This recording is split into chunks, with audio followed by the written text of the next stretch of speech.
मुंबई ठाण्यामध्ये जोरदार पावसाची हजेरी, सकल भागामध्ये पाणी साचायला सुरुवात। हवामान विभागाकडून पुढील काही तासात अतिमुसळधार पावसाचा इशारा। मुंबई ठाण्यासह 7 जिल्ह्यांना रेड अलर्ट जारी।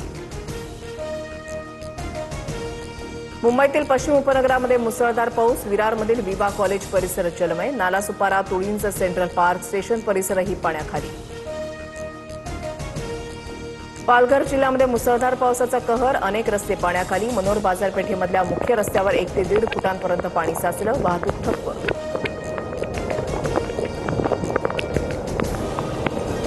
पावसामुळे मध्य आणि हार्बर रेल्वे सेवेवर काहीसा परिणाम, लोकल 10 ते 12 मिनिटं उशिरानं, पश्चिम रेल्वेसह रस्ते वाहतूक सध्या सुरळीत।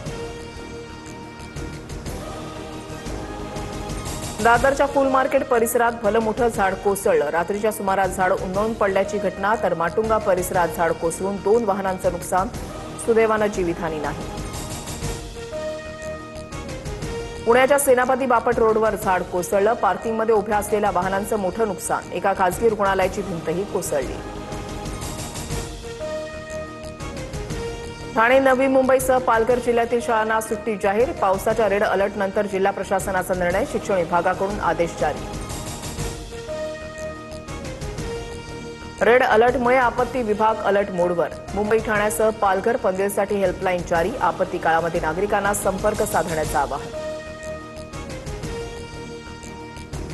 कोल्हापुरातील धरण क्षेत्रामध्ये दमदार पाऊस, पंचगंगा नदीच्या पाणी पातळीमध्ये वाढ, 10 बंधारे पाण्याखाली, तर रायगडमधील अंबा नदीनं सुद्धा इशारा पातळी ओलांडली, नागरिकांना सतर्कतेचा इशारा। रायगडमधील आंबेनळी घाट 3 दिवस वाहतुकीसाठी बंद, दरड कोसळण्याच्या धोक्यामुळे जिल्हा प्रशासनाचा निर्णय, 6 जुलैपर्यंत घाट सर्व वाहतुकीसाठी बंद राहणार। पुण्यातील दिवे घाट आज 2 तास बंद राहणार, पालखी महामार्गावरील दगड हटवण्यासाठी 12 ते 2 वाजेदरम्यान घाट बंद, पर्यायी मार्ग वापरण्याचं प्रशासनाचं आवाहन। उपमुख्यमंत्री एकनाथ शिंदेंची प्रकृती बिघडली, अशक्तपणा आणि व्हायरल ताप आल्यानं खासगी रुग्णालयामध्ये उपचार सुरू, सूत्रांची माहिती।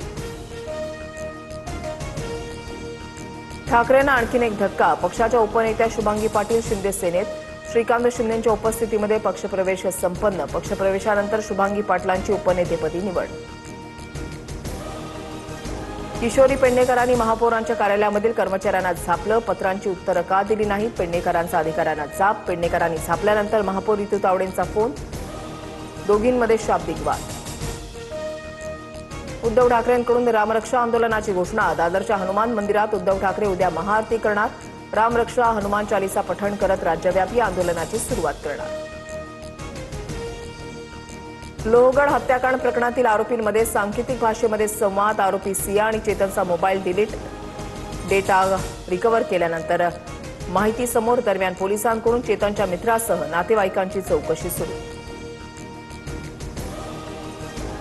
भारतीय लष्कराची ताकद आणखी वाढणार, 3ही दलांसाठी 52,000 कोटींच्या शस्त्रास्त्र खरेदीला मंजुरी, संरक्षण मंत्री राजनाथ सिंह यांच्या अध्यक्षतेखाली बैठकीमध्ये निर्णय।